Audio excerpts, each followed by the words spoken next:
Library Lion by Michelle Knudsen, illustrated by Heaven Hawkes.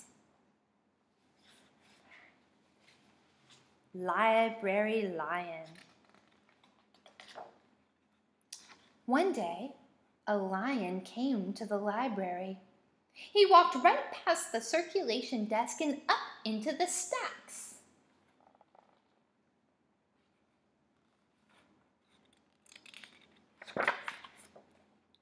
Mr. McBee ran down the hall to the head librarian's office.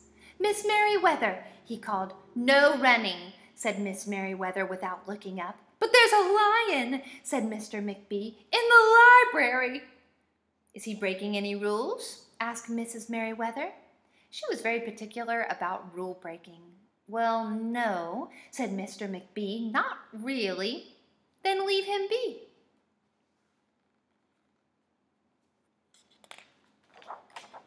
The lion wandered all around the library. He sniffed the card catalog. He rubbed his head against the new book collection.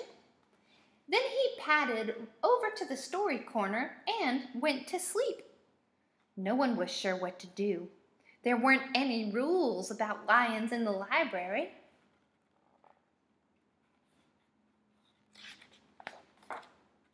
Soon it was time for story hour. There weren't any rules about lions at story hour either. The story lady seemed a little nervous, but she read out the first book's title in a good, clear voice. The lion looked up. The story lady kept reading. The lion stayed for the next story, and the story after that. He waited for another story, but the children began to walk away. "Story hour is over," a little girl told him. "It's time to go." The lion looked at the children. He looked at the story lady. He looked at the closed books. Then he roared very loud. "Roar!"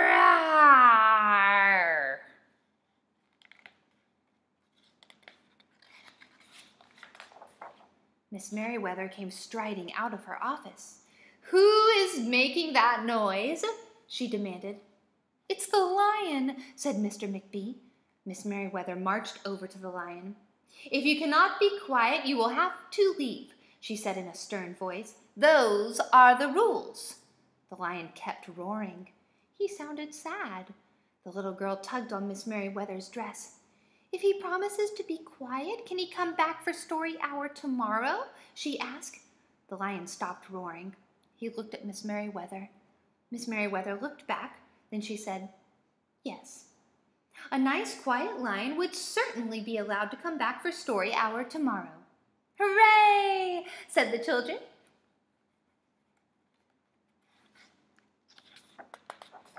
The next day, the lion came back. "You are early," said Miss Merriweather. "Story hour is not until 3 o'clock." The lion did not budge. "Very well," said Miss Merriweather. "You might as well make yourself useful." She sent him off to dust the encyclopedias until it was time for story hour. The next day, the lion came early again. This time, Miss Merriweather asked him to lick all the envelopes for the overdue notices.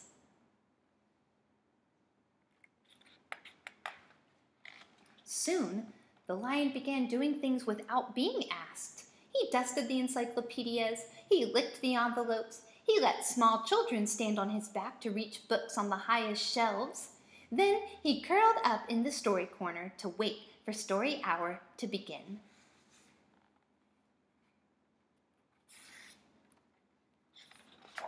At first, the people in the library were nervous about the lion, but soon they got used to having him around. In fact, he seemed very well suited for the library. His big feet were quiet on the library floor. He made a comfy backrest for the children at story hour, and he never roared in the library anymore. "What a helpful lion," people said. They patted his soft head as he walked by. "How did we ever get along without him?" Mr. McBee scowled when he heard that. They had always gotten along fine before.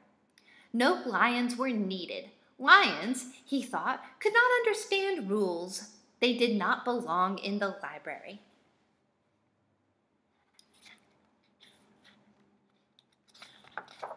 one day, after he had dusted all the encyclopedias and licked all the envelopes and helped all the small children, the lion padded down the hall to Miss Merryweather's office to see what else there was to do. There was still some time left before story hour. "Hello, Lion," said Miss Merryweather. "I know something you can do. You can bring a book back into the stacks for me. Let me just get it down from the shelf." Miss Merryweather stepped up onto the step stool. The book was just out of reach. Miss Merryweather stood on her toes. She stretched out her fingers. "Almost there," she said. Then Miss Merryweather stretched a little too far. "Ouch!" said Miss Merryweather softly. She did not get up. "Mr. McBee!" she called after a minute. "Mr. McBee!" But Mr. McBee was at the circulation desk. He could not hear her calling.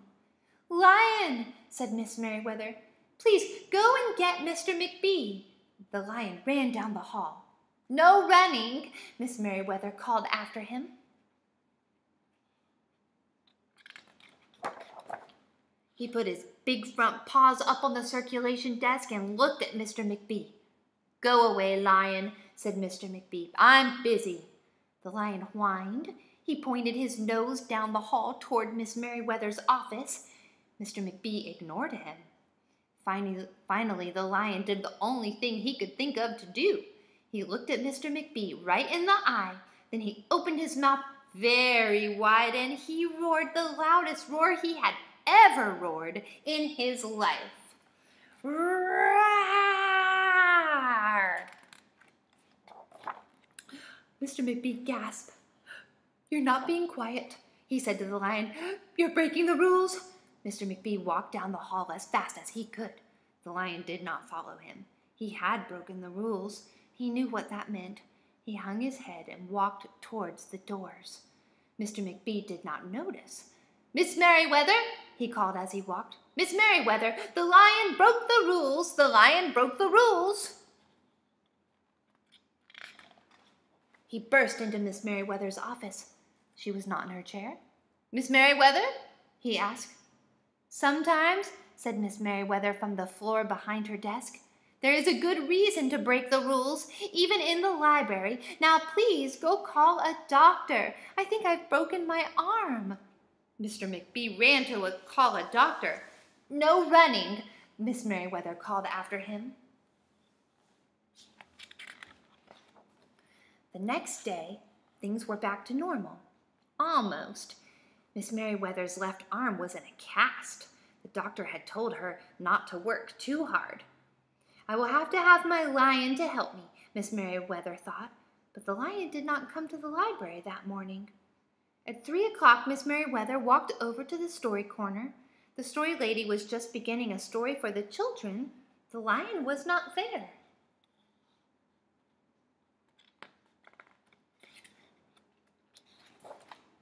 People in the library kept looking up from their books and computer screens, hoping they would see a familiar furry face. But the lion did not come that day. The lion did not come the next day either, or the day after that. One evening, Mr. McBee stopped by Mrs. Merryweather's office on his way out. "Can I do anything for you before I go, Miss Merryweather?" he asked her. "No, thank you," said Miss Merryweather.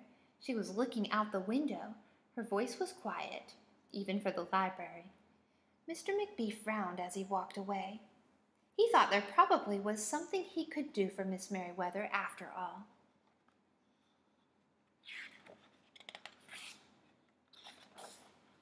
Mr. McBee left the library, but he did not go home. He walked around the neighborhood. He looked under cars. He looked behind bushes. He looked in backyards and trash cans and tree houses. Finally, he circled all the way back to the library. The lion was sitting outside, looking in through the glass doors. "Hello, Lion," said Mr. McBee. The lion did not turn around. "I thought you might like to know," said Mr. McBee, "that there's a new rule at the library. No roaring aloud unless you have a very good reason. Say if you're trying to help a friend who's been hurt, for example." The lion's ears twitched. He turned around, but Mr. McBee was already walking away. The next day, Mr. McBee walked down the hall to Miss Merriweather's office.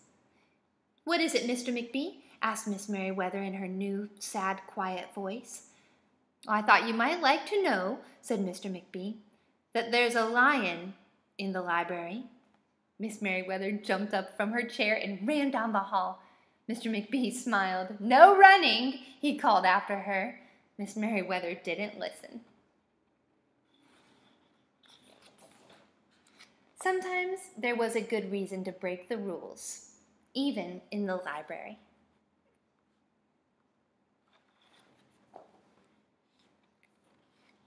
The end.